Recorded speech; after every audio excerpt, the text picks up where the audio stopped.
is the chance that life could have arisen randomly, by itself, on the early Earth? The chance can actually be calculated, and it's stunning to consider. It's a fact that life cannot exist or function without proteins.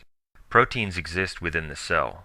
Proteins are required for the structure, function, and regulation of the body.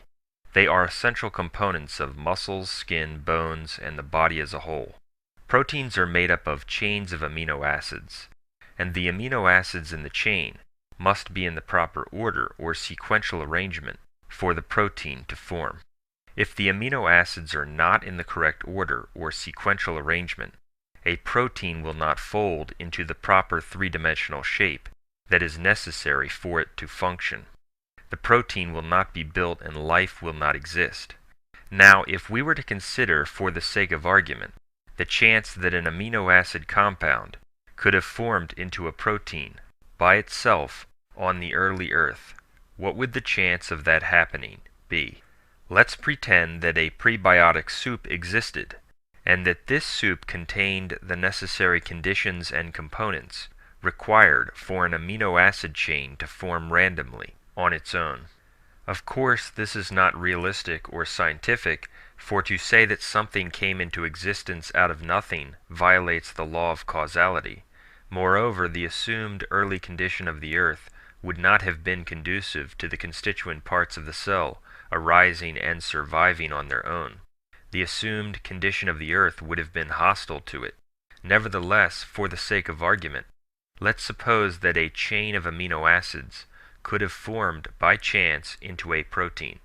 Let's assume that this could happen in order to analyze the chance that it would happen. The 100,000 kinds of proteins in the body are comprised of 20 different kinds of amino acids in various combinations.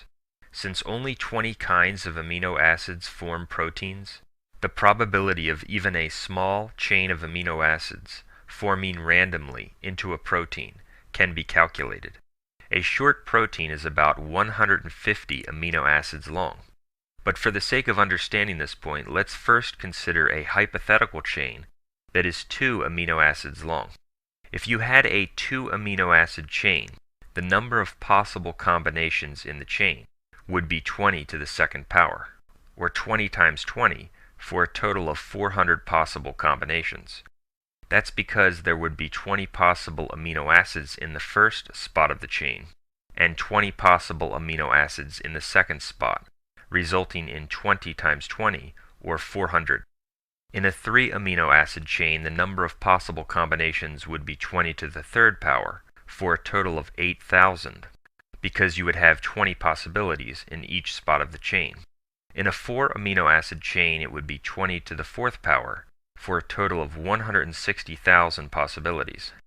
Now, there is no such thing as a protein with 2 or 4 amino acids. A short protein has about 150 amino acids.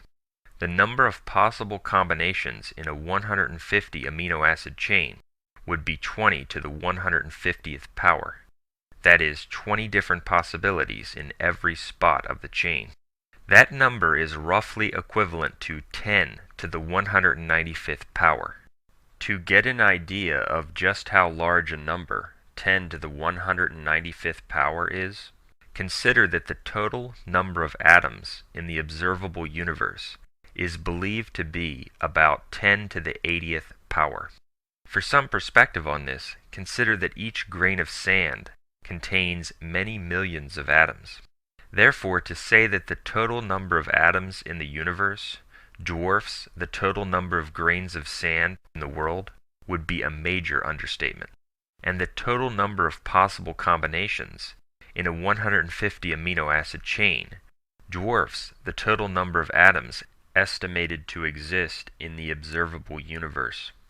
That means that even if one presupposed that all of the constituent parts necessary to build a functional protein existed on their own, something that's not realistic or scientific, a small chain of 150 amino acids, which must be in a precise order for a functional protein to form, would represent only one possible sequence out of 10 to the 195th power total possible sequences.